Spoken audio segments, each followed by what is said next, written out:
Hola mis amados hermanos, Dios les bendiga. Bienvenidos a un devocional más de la Primera Iglesia Bautista de León, Guanajuato. Hoy quiero compartir con ustedes el devocional basado en Hechos capítulo 13. Pero ahora nos vamos a ir al versículo 16. Y déjenme darle lectura. Hoy no tenemos la pantalla, nos pasó algo aquí que ya después les contaremos, pero déjenme leerles la Biblia desde aquí. Yo sé que ustedes en su casa pueden tener acceso a una Biblia impresa para poderla leer también. Dice la palabra así: Entonces Pablo, levantándose, hecha señal del cielo con la mano, dijo: Varones israelitas, y los que teméis a Dios, oíd. El Dios de este pueblo Israel, escogió a nuestros padres y enalteció al pueblo, siendo ellos extranjeros en tierra de Egipto, y con brazo levantado los sacó de ella. Ahí el apóstol Pablo está haciendo memoria del éxodo, de cómo el pueblo de Israel fue sacado por Dios del éxodo. Continúa la lectura así: y por un tiempo como de 40 años los soportó en el desierto. Y habiendo destruido 7 naciones en la tierra de Canaán, les dio en herencia su territorio. Aquí ya pasó del éxodo a Josué, hasta Josué, porque es la repartición de la tierra y la conquista de la tierra. La destrucción de las 7 naciones poderosas lo narra el libro de Josué. Y dice aquí, Números también narra toda esta historia. Y ahora dice, después, como por 450 años les dio jueces hasta el profeta Samuel. Aquí ya está abarcando varios periodos del Antiguo Testamento, incluyendo Samuel, primera y segunda de Samuel, hasta que llega el primer nombramiento, dice el versículo 21. Luego pidieron rey. Y usted se acordará de aquel texto que dice: nosotros queremos rey como las otras naciones, porque ellos se estaban gobernando por jueces, los cuales estaban representando a Dios. Y luego dice aquí en el versículo número 20 otra vez: después como por 450 años les dio jueces hasta el profeta Samuel. Luego pidieron rey y Dios les dio a Saúl, hijo de Cis, varón de la tribu de Benjamín, por 40 años. Ustedes recordarán, ya está narrando el nombramiento del rey Samuel, y ahora va a pasar al célebre rey David. Quitando les levantó por rey a David, de quien dio también testimonio diciendo: he hallado a David, hijo de Isaí, varón conforme a mi corazón, quien hará todo lo que quiero.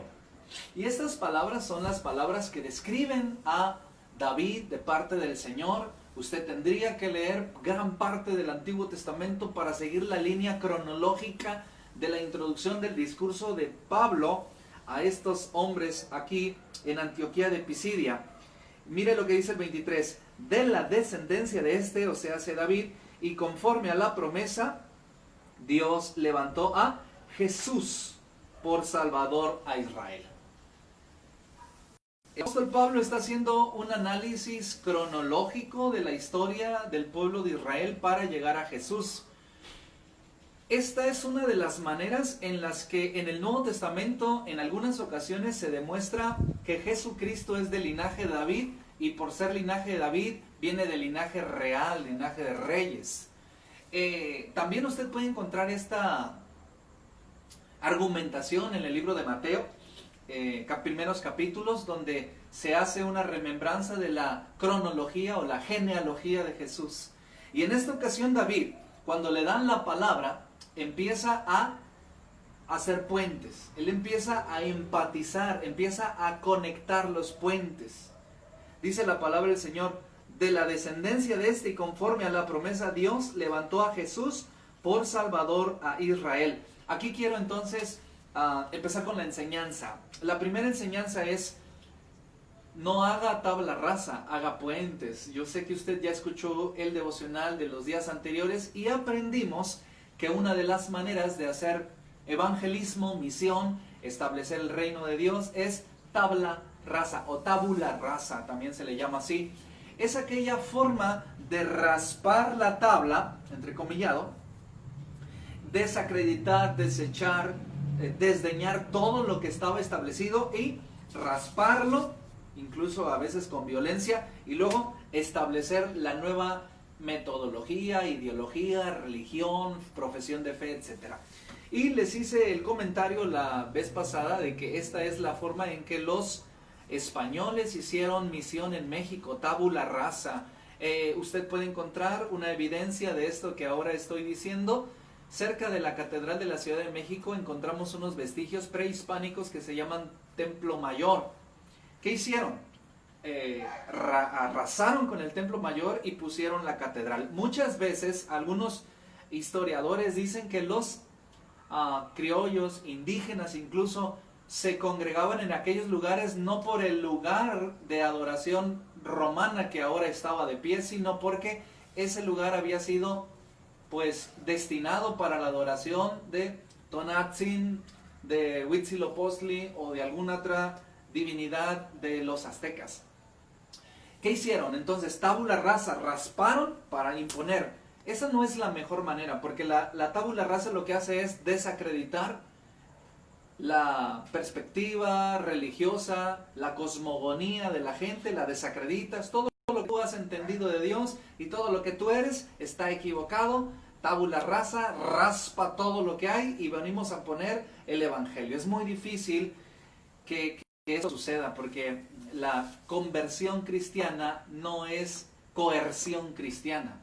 Es decir, no es a la fuerza. Debe haber una transformación mental, espiritual, relacional, emocional. Cuando el evangelio entra por puentes es cuando surgen la verdadera transformación.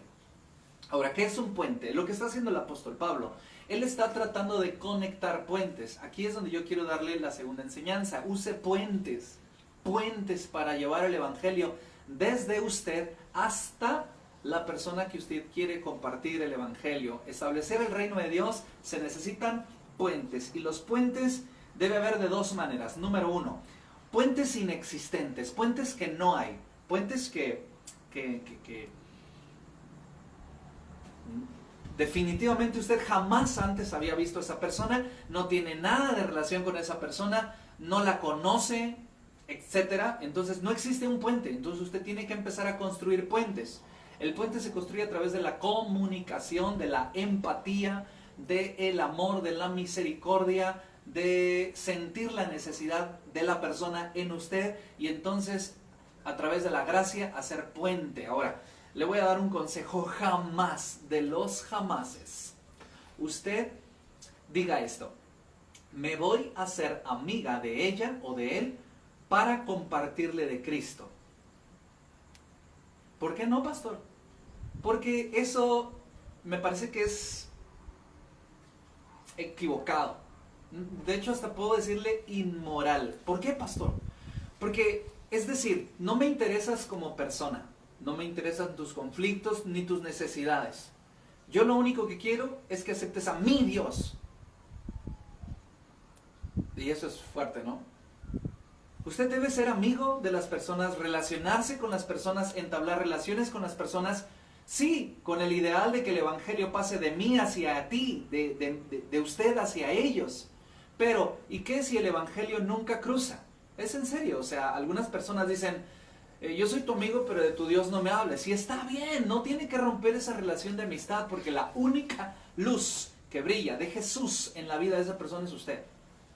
Así que usted tenga relaciones de amistad con las personas y naturalmente a través de los puentes de la amistad transitará el evangelismo, el evangelio, la verdad de Cristo de usted hacia la otra persona. Por eso le dije dos: puentes inexistentes o puentes ya existentes. ¿Qué son los puentes ya existentes? Cuando usted ya tiene una relación con la persona, cuando usted ya cursó secundaria con él o con ella, cuando usted ya la conoce de la fila de las tortillas, cuando usted ya la encuentra como vecina, cuando usted ya tiene cierto acercamiento, cierta relación con la persona, usted puede entonces usar esos puentes ya establecidos por la persona para poder llevarle el evangelio de Cristo Jesús, Es algo muy natural ahora. Mire lo que está haciendo el apóstol Pablo. Él dice, varones israelitas.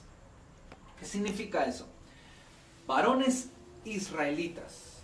Eso significa que el evangelio está pasando de él hacia los demás en el vínculo de ser de la misma nación, de la misma tribu, del mismo pueblo. Después dice, varones israelitas, los que teméis a Dios. Está apelando a su necesidad de Dios. Están apelando a su necesidad del evangelio de Cristo Jesús. Están apelando a su necesidad. ¿Por qué estaban en la sinagoga? Estaban en la sinagoga porque ellos buscaban a Dios. Así que él apela a dos cosas. Número uno, nuestra cultura es un puente. Y su necesidad de buscar a Dios es el segundo puente. Vamos al tercer puente. Dice aquí, él empieza a decir la empatía que él tenía con el pueblo era, somos israelitas y tenemos una misma historia.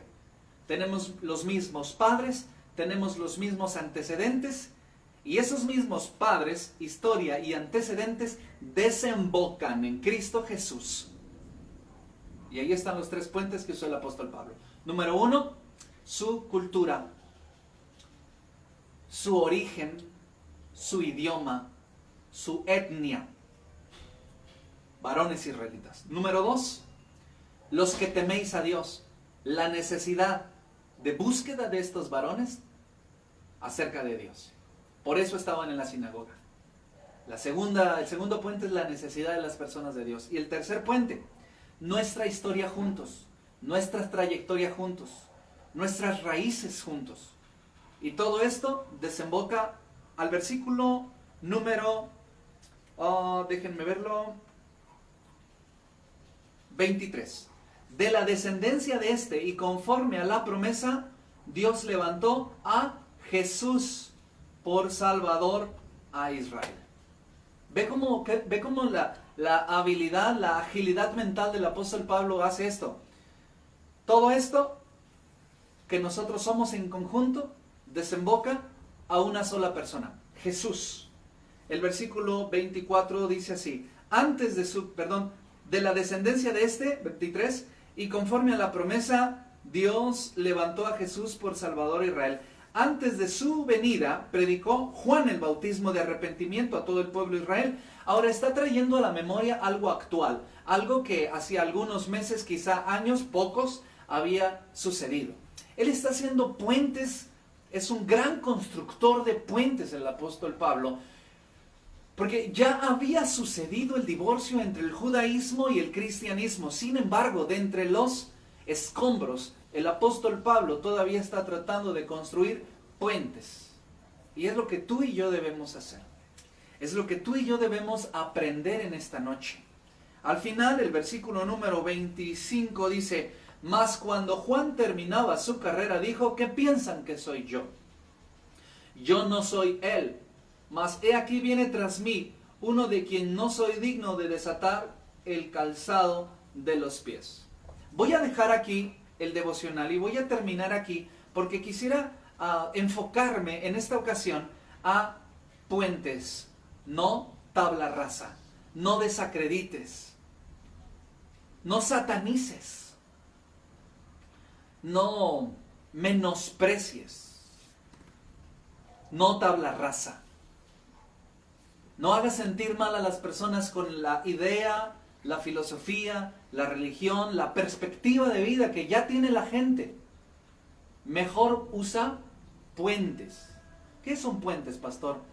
Localiza elementos afines desde el evangelio, desde tu vida hacia la necesidad de las personas.